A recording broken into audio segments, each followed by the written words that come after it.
Assalamualaikum warahmatullahi wabarakatuh.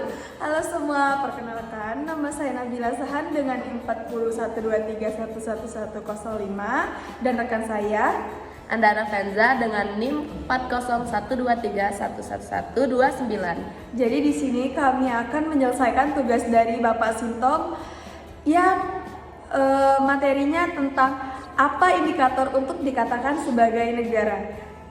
Selamat menyaksikan. Halo, perkenalkan nama saya Andara Fenza. Di sini saya akan menjelaskan tentang indikator yang bisa dikatakan sebagai negara.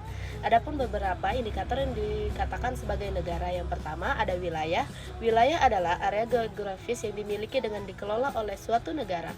Ini dapat mencakup daratan, perairan, dan wilayah udara yang diakui secara internasional. Wilayah negara dapat memiliki batas-batas yang jelas dan terdefinisi atau dapat bersifat kontroversial dalam beberapa kasus seperti sengketa pembatasan antara negara-negara. Yang kedua, penduduk sebuah negara harus memiliki penduduk yang tinggal di wilayah. Penduduk dapat memiliki berbagai latar belakang, etnis, agama, dan budaya. Mereka dapat menjadi warga negara atau penduduk tetap yang memiliki hak-hak tertentu dalam negara tersebut. Penghitungan jumlah penduduk dapat menjadi indikator penting dalam menentukan ukuran dan sifat populasi negara. Dan yang ketiga, pemerintahan. Pemerintahan adalah struktur politik yang mengatur negara dan memberlakukan hukum. Ini termasuk lembaga-lembaga seperti eksekutif, legislatif, dan yudikatif. Pemerintahan negara bertanggung jawab atas pengambilan keputusan, penerapan kebijakan, dan pengelolaan sumber daya. Keberadaan pemerintahan yang stabil dan efektif penting untuk menjaga ketertiban dalam masyarakat dan memfasilitasi perkembangan ekonomi serta sosial. Dan yang keempat, ada kedaulatan. Kedaulatan mengacu pada kekuasaan tertinggi yang dimiliki oleh negara atas wilayahnya sendiri. Negara yang berdaulat memiliki otonomi untuk membuat keputusan internal tanpa dicampur tangan dari negara-negara lain. Kedaulatan juga melibatkan kemampuan untuk menjaga keamanan nasional dan melindungi kepentingan negara dari ancaman eksternal. Dan yang kelima, ada pengakuan internasional. Mengaku internasional adalah pengakuan oleh negara-negara lain terhadap status dan kedaulatan suatu negara. Ini dapat terjadi melalui perjanjian diplomatik, keanggotaan dalam organisasi internasional, atau hubungan bilateral antara negara-negara.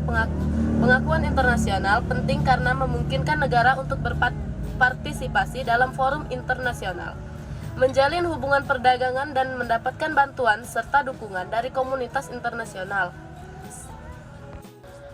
Dan yang keenam, ada infrastruktur, ketersediaan fasilitas dasar seperti jalan raya, air bersih, listrik, dan komunikasi yang mendukung kehidupan sehari-hari.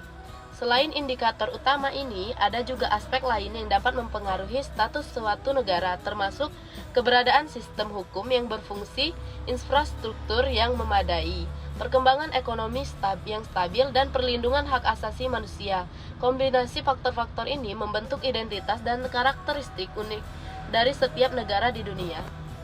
Membentuk kerangka kerja yang umumnya digunakan untuk menilai apakah suatu entitas memenuhi syarat sebagai negara. Namun, setiap situasi dapat memiliki keunikan sendiri dan ada beberapa entitas yang memiliki kendala dalam memenuhi semua indikator ini. Seperti negara-negara yang belum diakui secara internasional atau entitas yang menghadapi konflik internal yang serius. Lanjutan indikator yang dapat digunakan untuk menilai apakah suatu entitas politik dapat dikategorikan sebagai negara. Yang keenam, ada kemampuan untuk menjalankan hubungan luar negeri. Antara negara harus memiliki otoritas untuk menjalin hubungan diplomatik dengan negara-negara lain. Hal ini melibatkan perbuatan perjanjian internasional, partisipasi dalam organisasi internasional, serta perlindungan terhadap kepentingan nasional di tingkat global. Kemampuan ini mencerminkan kependudukan suatu negara dalam hubungan internasional.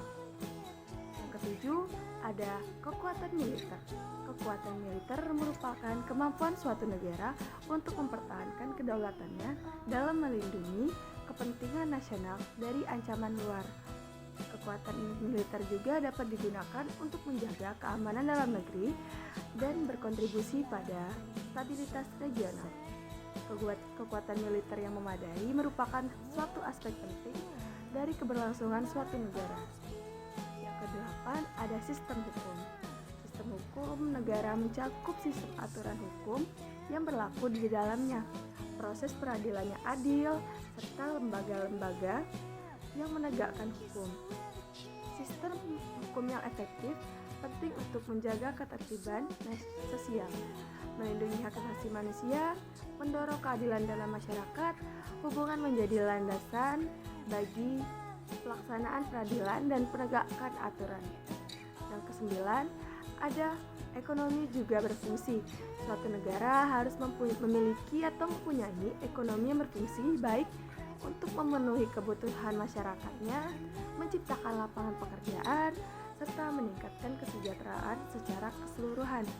Stabilitas ekonomi, pertumbuhan ekonomi yang berkelanjutan, serta distribusi yang adil dari sumber daya ekonomi merupakan indikator penting bagi keberhasilan suatu negara.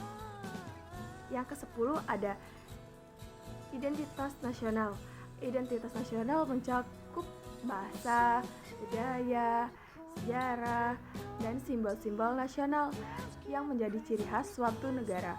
Identitas nasional memainkan peran penting dalam mempersatukan masyarakat negara dan menciptakan rasa solidaritas serta kesatuan di antara warganya, yaitu untuk mengenali antar negara.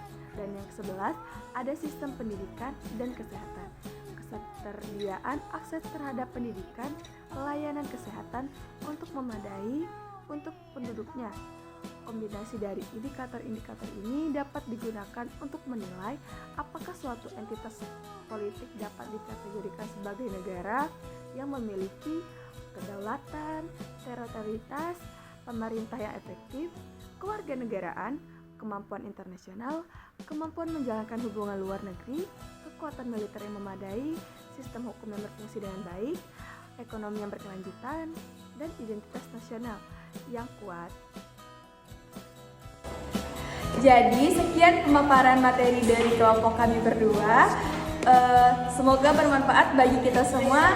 Kami akhiri, wassalamualaikum warahmatullahi wabarakatuh. Dah.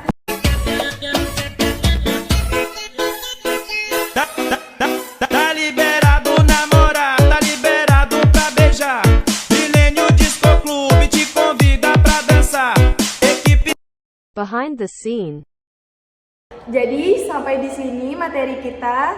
Ini lain kira. Assalamualaikum Warahmatullahi wabarakatuh. Assalamualaikum warahmatullahi. Assalamualaikum. Ulang kok. Nama saya Nabila Sahan dengan NIM 41. Oh, bukan.